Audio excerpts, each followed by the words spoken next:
Fala pessoal, Rodrigo Vilhena na área aqui, trazendo mais um vídeo para vocês agora sobre o discurso do Rodrigo Pacheco, né, na abertura do ano legislativo de 2024. Ele foi um pouco mais incisivo que o Arthur Lira, felizmente. Para nós que somos de Minas Gerais, é muito importante a gente ver como que ele vai agir nesses últimos dias. Ele já falou que vai aparecer aqui em BH no próximo dia 8, se eu não me engano, né? Porque o Lula vai estar por aqui para poder visitar a cidade. O Romeu Zema já reforçou mais de 2 vezes que quer se encontrar com o presidente, e o presidente tem se mostrado esquivo em se encontrar com o governador Romeu Zema. E vamos ver o que o Rodrigo Pacheco tem a dizer e vamos reagir às falas dele aqui. Já sabe, meu nome é Rodrigo Vilhena, se curte política, se inscreve aí, dá aquela força pra mim e é isso. Vamos lá. O início dessa nova sessão legislativa é sempre uma oportunidade para rememorarmos o que evoluímos e para estabelecermos as prioridades quanto ao que precisamos avançar. Nos últimos 200 anos, desde a criação do Poder Legislativo brasileiro, o Congresso Nacional enfrentou uma série de desafios que puseram à prova não apenas a sua permanência, mas também a sobrevivência da própria democracia brasileira. O Legislativo foi atacado, fechado ou dissolvido em diversas ocasiões, em tempos de governantes autoritários e refratários às liberdades individuais. É muito importante isso que ele está falando, porque ele está entrando bem no cerne da discussão que está tendo hoje em dia, né, em relação aos ministros, né, aos juízes do Supremo e toda essa briga que tem. Porque, afinal de contas, o Senado é o principal responsável em relações de algumas coisas que tem a ver com toda essa briga e como que pode se ajudar, né, se auxiliar o Poder Legislativo nesse sentido. Primeiro, que todos os projetos envolvendo o STF precisam partir da Casa do Senado, né? Além de tudo, aí tem a questão de você pedir impeachment de ministro do STF e tudo mais, isso daí tudo é responsabilidade do Senado também. E isso que ele está falando é muito importante, porque ele fala já logo de cara sobre a questão do autoritarismo e refratários das pessoas anti-liberdades individuais, né? Isso é muito sério, né? Porque a gente está discutindo sobre a liberdade individual e o Supremo tem passado por cima da Constituição, da liberdade de expressão e tem inferido o direito de liberdade individual, né, das pessoas. E isso é muito sério, isso é extremamente grave. E ele já começa bem. Vamos ver o que mais que ele tem para dizer nesse sentido aí. E mesmo a noção pura e simples de democracia. Diante desses desafios históricos e contemporâneos, mais do que nunca se faz necessário o fortalecimento da autonomia parlamentar. Proteger os mandatos parlamentares é proteger as liberdades. Liberdade de consciência, liberdade religiosa, liberdade de imprensa. Proteger a tão necessária liberdade de expressão. Ele é muito bom na fala, né? O problema desses caras é que, dele principalmente, diferente do Arthur Lira, né? Ele é muito bom. Ele é muito bom na fala, a oratória dele é muito boa, o texto dele é muito bom. Não sei se foi ele que escreveu também. Mas ele diz coisas que fazem sentido e que a gente espera que ele diga de fato, né? E ele é o político mais perigoso que o Brasil tem, no sentido de saber lidar e falar determinadas coisas. Tá sempre ali naquela balança assim, né? Se a balança tivesse 3 pesos, ele estaria no peso do meio, né? Não é por nada que ele é centrão e tudo mais, mas é complicado, porque ele vai pedir voto, né? Ele vai tentar se reeleger ou ser eleito, né? Há algum burburinho em Minas Gerais falando que ele vai tentar ser eleito, se eleger governador do estado, né? O problema é que ele é uma pessoa muito passiva para ser uma pessoa que vai trabalhar no executivo, né? E o executivo depende de ação, você depende de agir e trabalhar de verdade. Você não pode ficar esperando as coisas acontecerem para você tomar uma atitude, né? Então, acho difícil ele conseguir isso daí. Para ele ser bom no cargo, pelo menos. Posso estar errado. Se ele, em algum caso, tentar se eleger e for eleito, espero que ele seja bom. Vamos ver o que mais que ele tem para falar no discurso aqui. Que não se confunde com liberdade de agressão. O Congresso Nacional é o principal bastião da defesa da democracia brasileira, o mais democrático dos poderes nacionais. Sua força decorre de suas características eminentemente políticas, o embate constante de ideias, a liberdade de crítica e a tomada de decisões representativas da vontade popular. É o mais democrático dos poderes, insisto, pois o controle externo exercido pela sociedade sobre o legislativo manifesta-se de forma decisiva a cada eleição, momento em que os cidadãos têm a oportunidade de reavaliar e reafirmar a legitimidade de seus representantes. Em seu terceiro século, o Congresso Nacional se prepara para lidar com os novos desafios trazidos pela marcha ininterrupta da evolução da sociedade. A população brasileira demanda por formas mais efetivas de inclusão social e também de participação popular nas decisões políticas. Num cenário em que a democracia representativa se depara com outras formas de legitimidade e de expressão da opinião pública. Nesse sentido, reitero o nosso compromisso com a pauta socioeconômica para 2024. O pressuposto do desenvolvimento social e humano é o desenvolvimento econômico. Tendo esse congresso... Vou dar uma pausa aqui, eu preciso falar disso. Eu gosto muito dessa afirmação que ele faz, né? Não... Tem várias formas de você falar isso, e você pode falar que não existe almoço grátis, e você pode falar assim que dinheiro não dá em árvore, que para você fazer projeto social você precisa ter dinheiro, né? Só tem um detalhe: pobreza não é igual a violência, tá?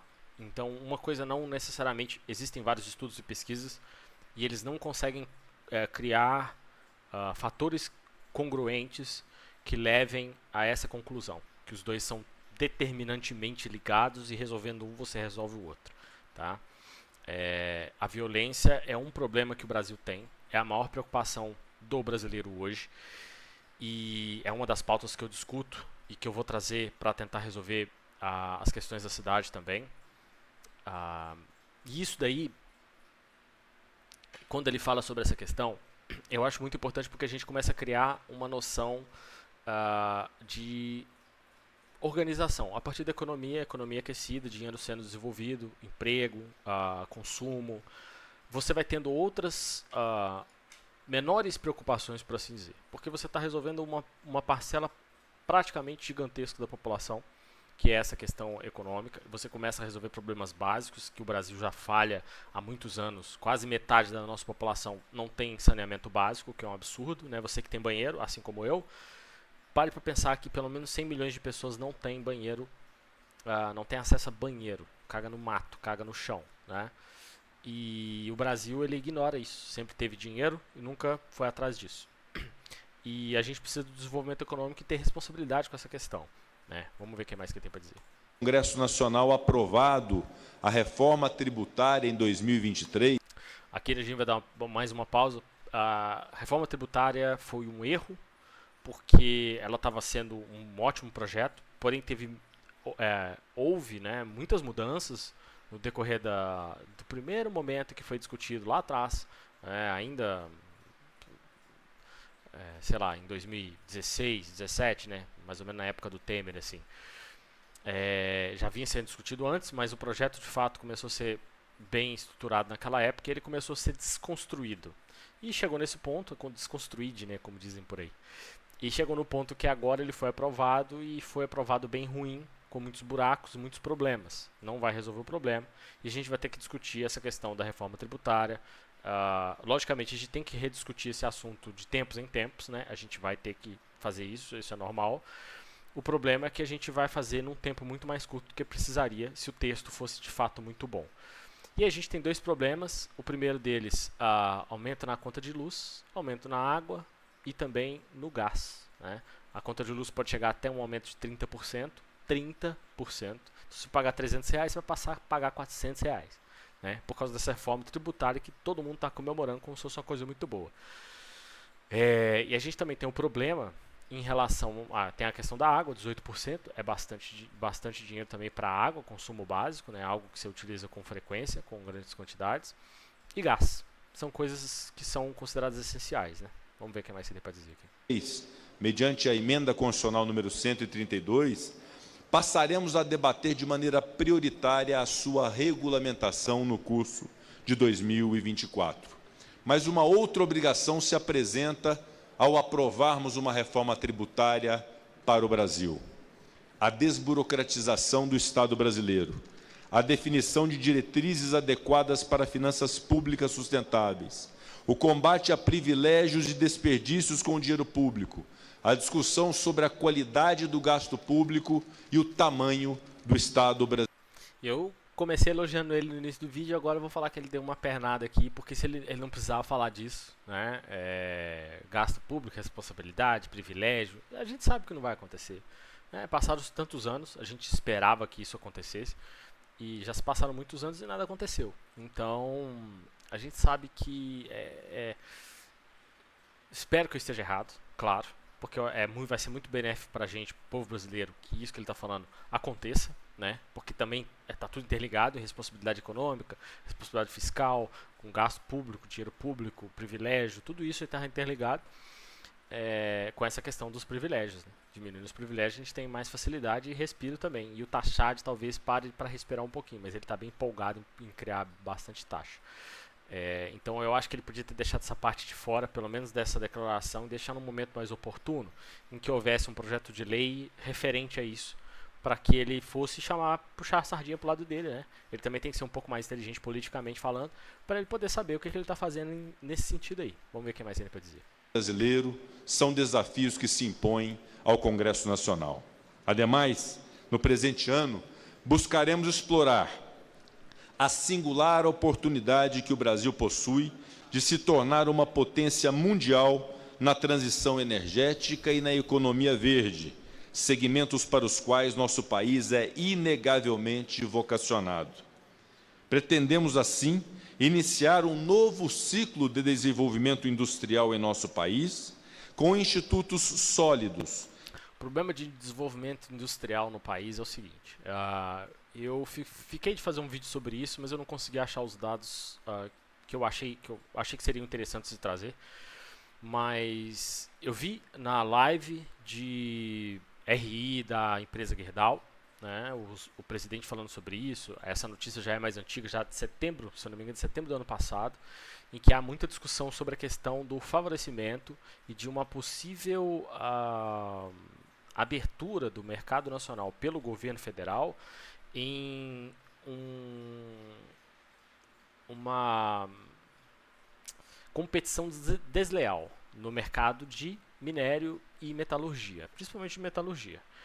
Porque o que acontece? O Brasil está com esse discurso, o Lula veio com esse discurso, temos que reconstruir a nossa indústria. 20 anos depois, o mesmo discurso, o mesmo plano criado, aquela história toda, a gente sabe, tá falando que vai pôr um monte de dinheiro. E aí a gente tem dois problemas. O primeiro problema hoje é que a gente tem uma forte ligação e dependência do mercado chinês, o que é péssimo para a gente, né?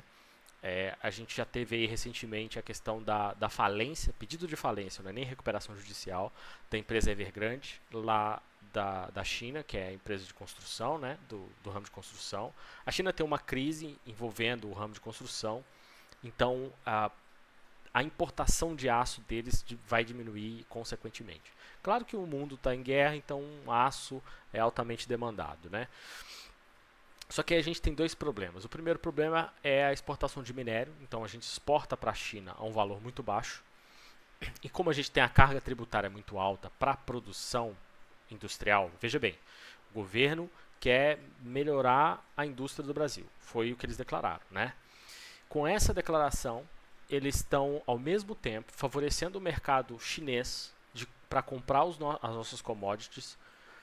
Por que há o favorecimento? Porque é mais barato para eles comprarem, é mais barato para eles produzirem, porque eles não têm as mesmas cargas tributárias que as empresas brasileiras têm de metalurgia. Gerdau, Uzi Minas, né? CSN, que inclusive ela tem uma participação boa do governo, né? E o governo deveria estar interessado em proteger essa empresa. Não sou a favor do protecionismo, mas eu acho que a gente precisa olhar primeiro para dentro do país, desenvolvimento industrial, então a gente começar a dar mais igualdade, né?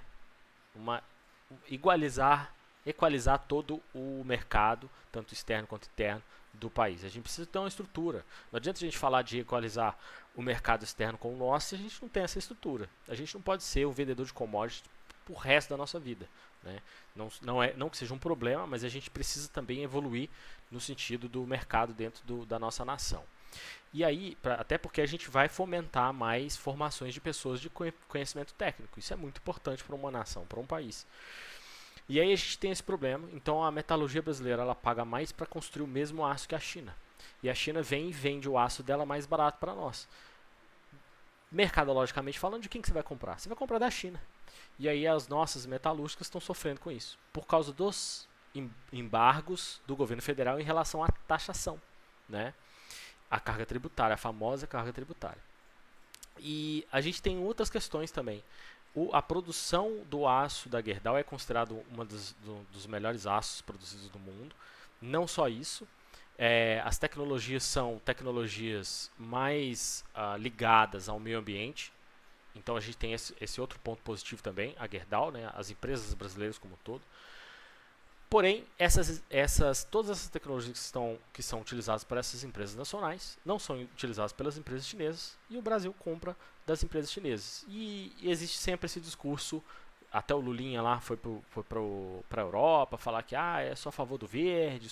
Ele acabou de falar, que o Rodrigo Pacheco acabou de falar também dessa questão do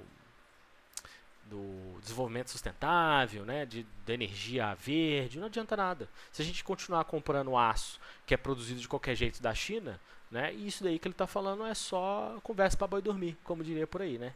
Então você vê várias incongruências no discurso político em relação à economia do país. Vamos ver o que mais que ele tem para dizer. Que permitam que o Brasil se torne uma potência mundial nesse setor. Além disso, é imperativo avançarmos na regulação da inteligência artificial e das plataformas de redes sociais. Uma coisa não é ligada à outra, não tem por que ele fazer esse discurso conectando as duas coisas como se elas fossem a mesma coisa. Inteligência artificial precisa ser regulada por questões de deepfake e tudo mais, principalmente questão eleitoral e fake news, isso é muito sério. Imputar crime à pessoa que não cometeu tal crime também. Mas a questão das redes sociais a gente já sabe, PL 2630 é a PL da censura, e não é por nada, no texto contém muitas informações sobre isso, já trouxe um vídeo no canal sobre isso também, mas vamos ver o que mais você tem para falar. Principalmente quanto à imposição de responsabilidades na veiculação de informações, a fim de mitigar externalidades negativas e, ao contrário, potencializar benefícios à sociedade de tecnologias que têm esse potencial disruptivo exponencial.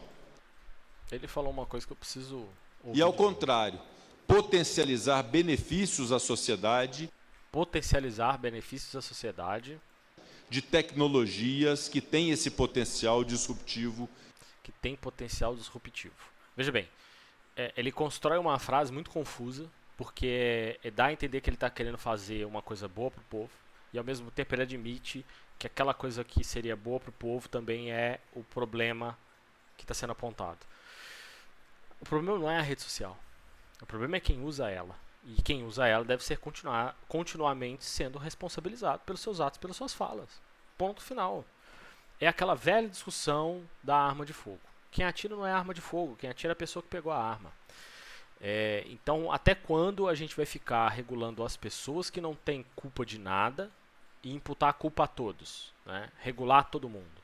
Eu sei que não é esse o objetivo deles, provavelmente é da censura mesmo, dele eu não sei, mas alguns parlamentares com certeza e do executivo tem demonstrado essa intenção, de outros poderes também. Mas é muito importante a gente falar sobre isso daí, porque a gente não pode deixar isso passar, né? Isso não pode passar. A gente tem que continuar batendo na tecla. E é a mesma história, eu vi uma discussão ressurgindo na internet, que é a questão do álcool, a bebida nos estádios. E quem bebe e não faz nada não pode ser culpado, não pode ser proibido de beber e ir para o estádio, porque uma meia dúzia, 10, 20, 30 pessoas fazem isso. Né? A gente tem que responsabilizar os culpados. A gente tem que parar com isso de falar. E aí entra na mesma discussão do vagabundo. Tem que parar de passar a mão em vagabundo, nego que faz merda. O cara fez besteira, já era. Entendeu? Vamos lá. Exponencial. Aliás, até o mês de abril do ano corrente, pretendemos apreciar no Senado Federal o projeto de lei número 2.338 de 2023, sob a relatoria do senador Eduardo Gomes, que dispõe justamente sobre o uso da inteligência artificial no Brasil.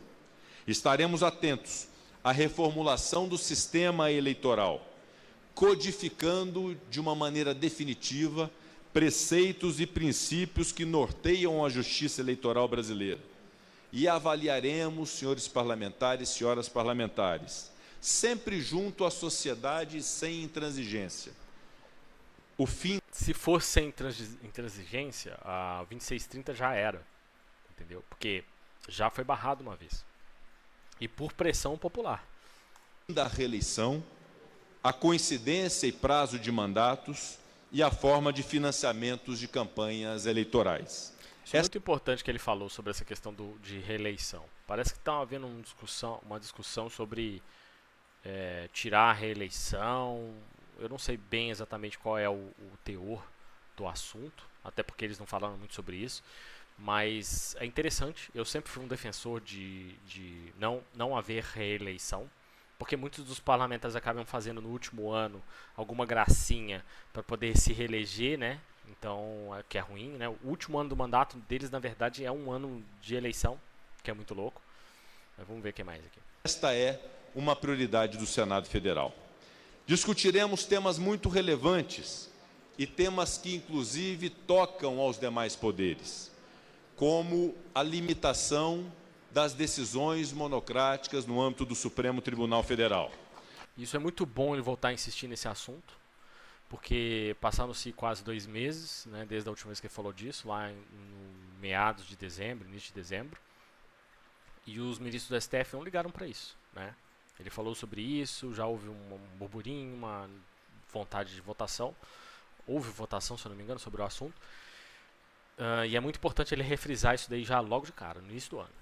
Os mandatos de ministros do Supremo Tribunal Federal e a reestruturação geral das carreiras jurídicas, considerando as especificidades e a dedicação exclusiva inerentes à atividade desempenhada pelos membros do Poder Judiciário. Outro tema para o qual dedicaremos especial atenção será o da segurança pública.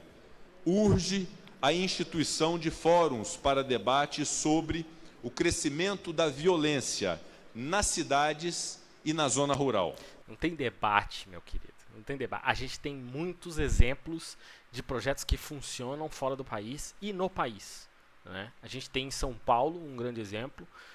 O secretário de Segurança Pública do Estado, o deputado Derrite, ele é fantástico no trabalho que ele está fazendo em relação à segurança pública do estado mais populoso do Brasil, e também que tem níveis de violência muito alto, e está fazendo um ótimo trabalho. Então eu acho que vocês não tem que ficar abrindo fórum de conversinha fiada, de um monte de progressistinha que vão ficar falando negócio de a gente prende demais. Isso daí não leva a lugar nenhum. O problema é que o Brasil continua discutindo coisas que a gente sabe que é inútil, que não vai chegar a lugar nenhum, e vai continuar as mesmas discussões daqueles falsos intelectuais de esquerda que vão ficar falando assim, eu acho que tá prendendo demais, tem que deixar o cara do furto sem prender, tem que deixar a saidinha que é para ressocializar. Para com isso, cara. Não tem que ficar discutindo esses fóruns, não. Passou da hora já, ué. Entendeu? Já desde os anos 2000 a violência vem crescendo e ninguém faz nada. E a gente tem mais do que suficiente números que comprovem o que a gente precisa fazer e aonde que a gente precisa atuar. Pelo amor de Deus. Pretendemos colaborar para a definição de institutos penais modernos e, sobretudo, eficientes. Sobre a eficiência do Instituto Penal, tinha que ser tudo processo. Processo no sentido, fez isso? Tem prova? Foi flagrante? Se sim, cadeia direto. Acabou. tem que ser processual, tem que ser objetivo, tem que parar com esse negócio de mas nossa, não, cara, vambora, é processo, pum, pum, pum, pum, passou um passo, sim, sim, sim, sim, foi pra cadeia, pronto, entendeu? Você verifica todas e valida tudo, muito fácil de fazer isso, mas infelizmente ninguém faz, ninguém tá nem aí pra isso que ele acabou de falar. Capazes de conciliar o combate efetivo à violência urbana e rural com a garantia aos direitos fundamentais. Pensando nos mais jovens, que são o futuro do nosso país, efetivamente, devemos trabalhar para fortalecer o sistema educacional do Brasil. É inaceitável que existam crianças incapazes de ler, escrever e realizar operações matemáticas básicas. Sabe por que isso acontece, senhor senador? Porque você tem vários colegas aí do seu lado, né, que são a favor de educação sexual, que o aumento de mães adolescentes só aumentou depois da dita educação sexual, que seria para resolver este problema, ou pelo menos mitigar o problema, né? E hoje a gente tem ensino pornográfico em escolas, né? Então você está achando o quê? Vai ensinar português, matemática? Ninguém quer saber disso daí, não. Primeiro, porque não tem perspectiva. Segundo, porque o crime está aí, tem a impunidade e ele vai ficar motivado em ser criminoso. Já que o pessoal está querendo falar aí que furto tem que ser legalizado. Entendeu? Fica difícil a conversa. Você está entendendo? A alfabetização e a consolidação de uma educação que promova o raciocínio crítico deve ser meta não só deste Congresso Nacional, mas meta da nação. Pretendemos garantir igualdade de oportunidades por meio da educação e desenvolver os cursos técnicos, profissionalizantes e, sobretudo, as nossas universidades públicas. As casas do Legislativo reconhecem a urgência e a importância de aprimorar o sistema de saúde e também reduzir a fome, a miséria e as desigualdades no Brasil. É necessário direcionar esforços para fortalecer a infraestrutura hospitalar e garantir o acesso universal a tratamentos médicos e ao saneamento básico. Além disso, implementar programas de alimentação e assistência social para combater a fome e a miséria. Sabedor que sou da tônica do governo federal nesse sentido, tenham a compreensão e a certeza da colaboração deste Congresso Nacional para as políticas públicas de redução das desigualdades no Brasil. O problema é o assistencialismo, meu querido. O assistencialismo não resolve o problema. Entendeu? Você está em conluio com um governo que é a favor de assistencialismo. Por quê? Porque assim ele ganha voto. Mas isso aí não resolve o problema. O pessoal vai continuar miserável, vai continuar pobre, sem saneamento básico. Afinal de contas, tem aquela velha máxima que vários políticos falam aí, né? Encanamento não dá voto, porque fica debaixo da terra. Projeto debaixo da terra não dá voto. Tem que resolver o problema. Não é ficar tratando a consequência. Senão nós vamos ficar o resto da nossa vida nisso daí. Esses compromissos refletem a nossa determinação em construir um futuro mais saudável, justo e inclusivo em nosso país. Trabalharemos para aprimorar a maneira como atuam os poderes da República, inclusive os poderes executivo e judiciário, sempre prezando de nossa parte pelo diálogo e pelo respeito mútuo, algo essencial para garantir mais segurança jurídica e, consequentemente, o progresso socioeconômico nacional. Somente a atuação colaborativa, transparente e harmônica de cada um dos poderes nas 3 esferas de governo é capaz de proporcionar que os governantes efetivem as políticas públicas necessárias ao desenvolvimento da nação e de cada indivíduo brasileiro. Enquanto representantes do povo brasileiro, é nosso dever, como Congresso Nacional, manter uma postura de equilíbrio, de imparcialidade e de independência. Nosso compromisso transcende as fronteiras partidárias e ideológicas, pois somos representantes de toda a nação com todas as suas diversidades. Reafirmo o compromisso com o espírito republicano que sempre norteou a atuação deste Congresso Nacional. O Parlamento continuará a ser o bastião da democracia, zelando pela transparência, justiça social e o bem-estar dos brasileiros. Concluo reafirmando a intransponível importância do Poder Legislativo para o desenvolvimento harmônico de nosso país. Esse Congresso é, incontestavelmente, insisto, a mais democrática das instituições do nosso Estado. São para o início dos trabalhos legislativos do ano de 2020. É isso, o vídeo é sobre isso aí. O Rodrigo Pacheco ele falou algumas coisas boas, umas coisas ruins. Eu já fiz todos os reacts aqui e tudo mais. Eu acho que é muito engraçado esses discursos dele e é por isso que a gente tem que começar a mudar logo. 2024 tá aí, eleições prefeitura, vereador. Então vamos escolher bem o pessoal. Eu preciso que vocês me dêem uma força nisso daí. A ajuda de vocês é fundamental nessa jornada. Nessa jornadinha aqui que está aqui embaixo, aqui, ó. E compartilha com todo mundo, dá like no canal, no vídeo, se inscreve aí, já sabe. Meu nome é Rodrigo Vilhena, se curte política, se inscreve, tamo junto. Obrigado.